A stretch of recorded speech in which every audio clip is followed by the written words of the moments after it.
Love him or hate him, the markets are dominated by Donald Trump. America is back. And in 2026, the successful traders will be the ones who know how to trade him specifically. Yeah, tariffs, defense spending, commodities, and global tensions. This isn't politics anymore, it's risk. And you need to learn how to be able to be positioned for this in 2026. Today we're breaking down exactly how to trade Trump this year. The risks, the opportunities, and the trades the markets are going to make. There's one key thing around Venezuela is that Venezuela sits on a metric load of oil. The interesting thing is, back in the 90s, they were doing 2 million barrels a day. They're doing 850,000 barrels a day now, but to get back to 2 million, they're going to have to spend hundreds of billions of dollars. And who's just going to go and do that? Donald Trump. Yeah, but is he though? Everything is positive and up from a market perspective. Yet, what you've got is complete and utter uncertainty everywhere. Why is everything going up when everything is so So, in my view, these companies have to spend in order to innovate? Is at some point something going to go? This podcast is for educational purposes only and is not intended to be financial product advice or any investment recommendation.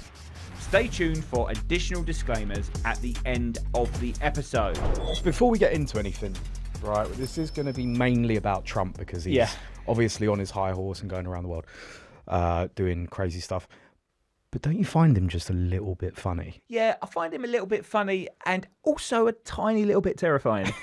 So there is that happy medium, but I think the funniest things in life are also a tiny bit terrifying. Well, it's like that edginess, right? It's like Ricky Gervais. He says something absolutely insane, but you're still like... Yeah, I shouldn't laugh, but I will. Yeah, exactly. Yeah. And then this is this situation with Trump, I suppose. I shouldn't laugh, but then it's global economic meltdown, or they're killing 7,000 people somewhere, or something like that. I mean, look, with the Iran and Venezuela situations, right, you have to kind of snigger at the gall of what happened. Yeah. Like with Iran, they flew in some bombers and just bombed the shit out of their nuclear capacity. With Venezuela, they just flew in and out in an hour and just captured the president. Well, I think the one thing you could say about it, he has got some bollocks on him. Yeah, definitely. But I mean, let's cover this off. So to start off with, we've got the big main geopolitical issues that have come up in the last couple of days. Yeah. Last couple of weeks. Just a Venezuela and Greenland. We'll cover this off a little bit to start off with about what happened, but then we need to look at the opportunities behind it. Yeah. Now, Venezuela went in, stole the president, went out. Put him in a Nike Tech tracksuit. Put him in a Nike Tech tracksuit. My kids would die for that Nike Tech tracksuit. That's expensive. Put him on yeah. some brand new Beats Expensive, headphones, yeah. and then chucked him out. We'll look at the opportunities from a trading perspective on those in a minute. But that was the Venezuela situation. But straight after that, there's Greenland. This is an interesting one. And mainly, this is the slightly terrifying part of this because obviously Greenland is owned by Denmark and Denmark is a NATO country. And Donald Trump's basically saying, in a typical billionaire politician sort of way, he's like, look, I'll either buy it or I'll bomb the shit out of it and take it. Yeah. Basically, is what he's saying. He said two things, really. He was like, firstly, to Denmark, you can't just claim a country which is very, very ironic, because you landed some ships there 500 years ago. Yeah, because we're going to claim it because we're going to land some planes there. Well, I guess the foundation of the US was a couple of ships landed there a few hundred years ago. Do you know what I mean? This looks nice. But then also he's like, well, do you know what the defense of Greenland is? He's like 2 dog sleds.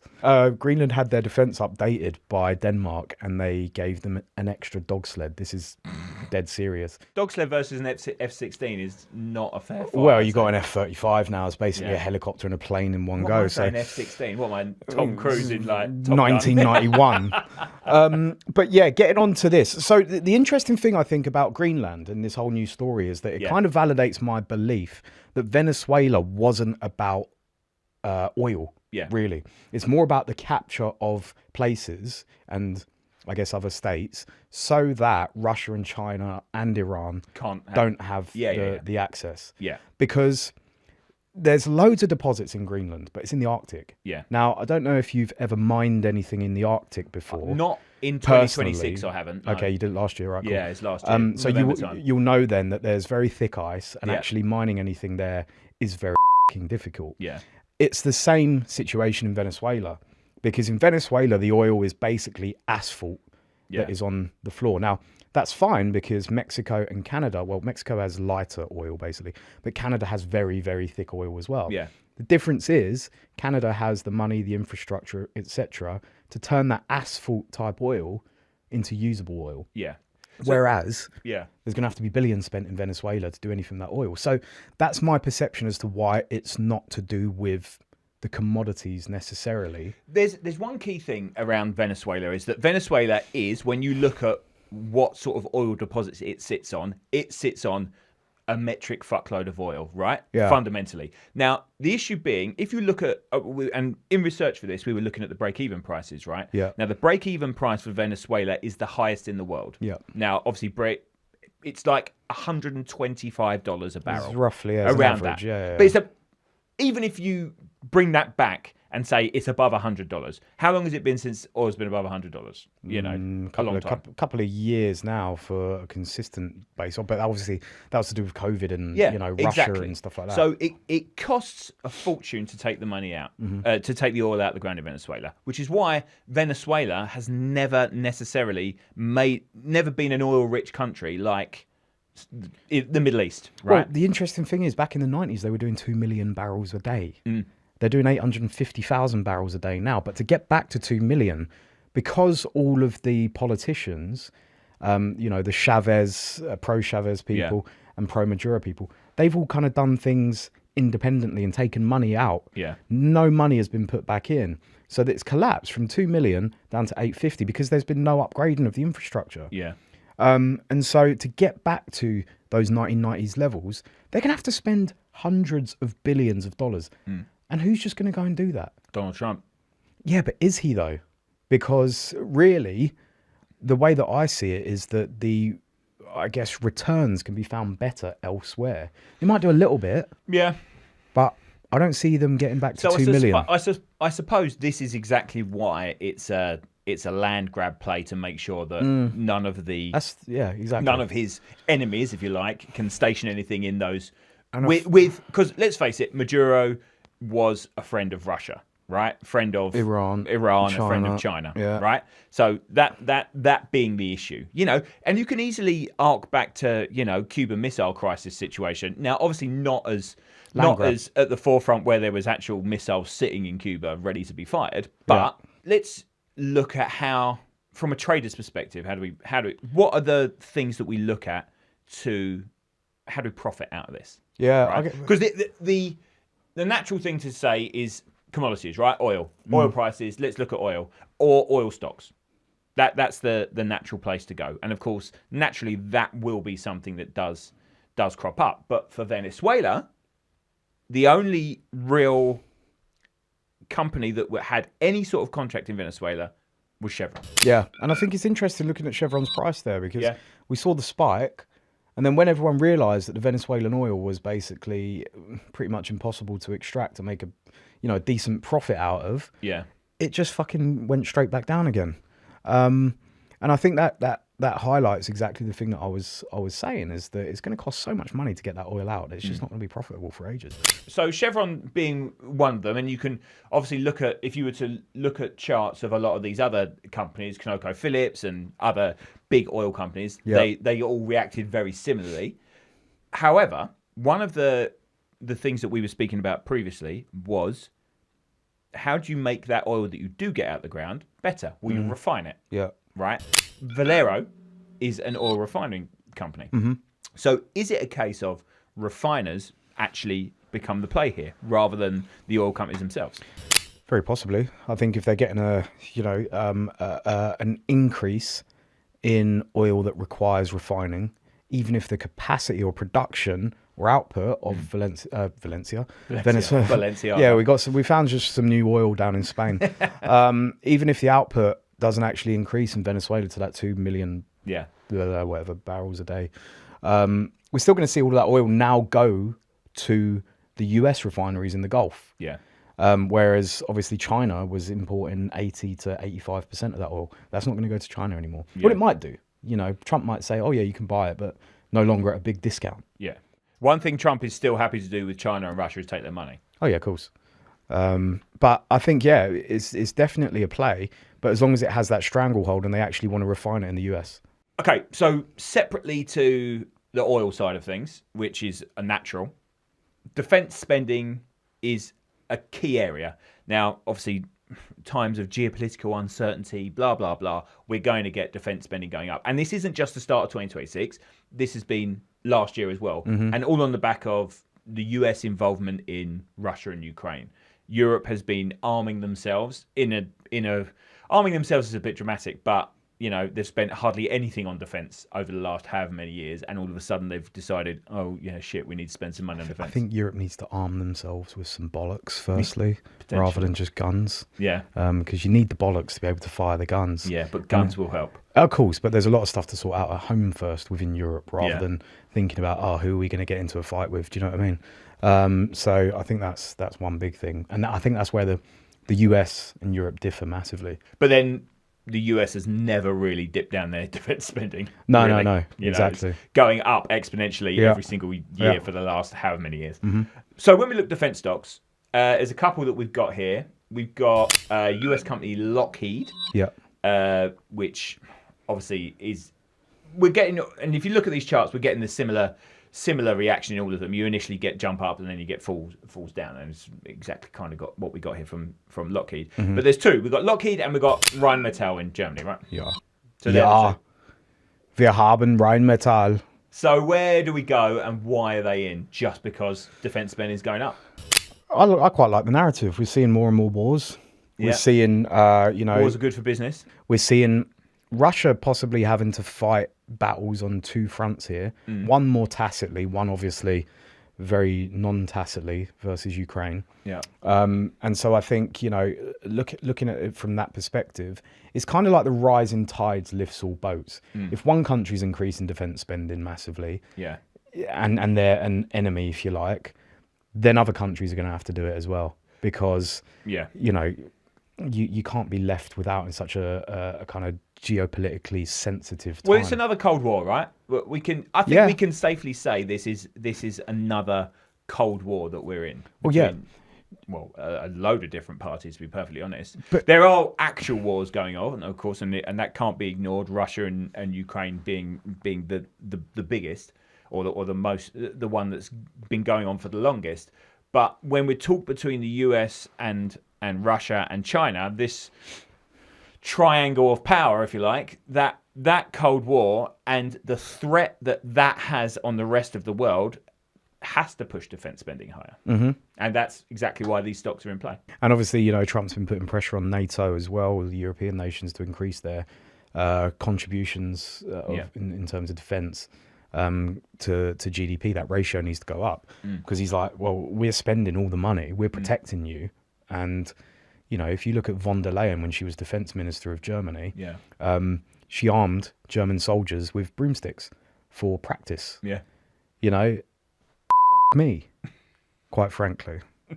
So I think, there's a lot of stuff going on, but defense is always going to be a sector. Whenever you see the geopolitical tensions rise, that will do good things. Now, what I also like in terms of the correlation here is obviously silver and gold rallying as well. Because gold's a joke, isn't it? Gold's an absolute joke. But all the metals are going up. All the metals are going insane. Platinum, copper, nickel, all going off the charts. And it's mainly, yes, there is the element whereby there's loads of infrastructure spending going on. Data centers being built, innovations, chips, blah blah blah. But also the defense side of things. What's a gun made out of? Not gold, but but metals overall, right? A lot of metal spending. So I think it's a very, very correlated time. And I think one big risk is if you don't recognize where the correlations are. If you're in 3 trades that are all correlated, but you think just because they're different assets, they're uncorrelated. No. So it's always important to watch correlations. But then look at the markets, right? US markets on a daily basis, whether it be the Dow or the S&P, they're going to hit, and I know we talk about the Dow, I'm only mentioning the Dow before you have a go at me, but I only mentioned Dow. Boomer. I only mentioned Dow because it's hitting record highs, right? So, but the Dow's hitting record highs, the S&P hits record highs, Nasdaq, like, they take it in turns to hit record highs. Gold's hitting record highs. The markets are all up. Everything is positive and up from a market perspective. Yet, what you've got is complete and utter uncertainty everywhere. Like across the board, across all nations. And if you haven't got uncertainty from a geopolitical issue, you've got uncertainty from an economic situation, like the UK, right? Why is everything going up when everything is so shit? So, in my view, passive complex. Yeah. So when you've got a world index, for instance, where most of it is dominated by US stocks, you've got 5 or 6 companies in the S&P 500, which contributes to maybe 30 to 40% of the entire move. Yeah. That are still making a hell of a lot of money. They're not seeing any economic impact. And if anything, actually, their operational costs are decreasing, which basically means they've got bigger margins now because they can sack people or make people redundant because of the stuff that they're making with AI. So it's like, you're still seeing all of these top firms make a load of money quarter on quarter. And to investors, that shouldn't be chaos. That is the real reason as to why a company exists, to make money for shareholders. And if that's still going on, there's no point shorting, or there's no point being risk off or anything. Right. So is this not the complete and utter description of a bubble? Everything is going up. We spoke a while back about the capex in these AI stocks, right? They're all spending. A lot of the costs around those things are within metals. Metals prices continue to go up, right? So metal is more expensive. The capex becomes more expensive exponentially as you keep going and as you keep spending. These companies have to spend in order to innovate. Is at some point something going to go bosh? Yeah, but even if you look at like Google's spending on AI, it's still only like a relatively small proportion of the money they make. Google's an outlier because Google is one of the biggest firms in the world, but before the AI boom. But this is the thing, is that all of the big companies that contribute the most to the S&P 500, for instance, all have revenues derived externally of AI. And so they're just basically increasing their capex just for AI. Yeah. And the fact that there is such a small amount of companies that contribute so much to the S&P and also the world index, I think while they're still very, very profitable as well and making more money quarter on quarter, the bubble has to be defined more by pure speculation of on companies that don't really own anything. If we think of pets.com, right? Yeah. They listed at like $80 million valuation. They had revenues of like $3 million. Yeah. But then that's comparing the .com boom to the AI boom now. Whereas, as we've already discussed before, it's very different. Yeah. Because none of those companies make any money. Exactly. But that's why it's not a bubble. But the situation may be, and this is why the likes of Google, Meta, and those companies that made money before AI and who are now spending massive capex on AI, they survive, and the likes of OpenAI, they're the ones that go bust. Yes, but OpenAI is private, so they're not going to affect the stock market necessarily. The situation. Yeah, so there would be a ripple effect though, right? Yeah, possibly. I think obviously, if all of a sudden OpenAI goes bust. Well, interestingly, Google and Apple just today or yesterday have finally partnered with Gemini for the iPhone. Yeah. And Apple hit $4 trillion market value yesterday, market cap. Keep buying everything. That is financial advice. As long as it makes money. This is not financial advice. Not. I'm joking. It's not financial advice. But you probably do better if you probabilistically think about things and actually do buy stuff. But I'm asking, that feels very much like, why does everything keep going up? Because they're making more money. Makes me nervous. Anyway, one last thing I want to touch on before we finish up is the Fed. The key point for the Fed is who's going to be the next Fed chairman, right? Or chairperson. The next Fed chairperson is going to be a Trump person. Chair them. Don't just not get into that.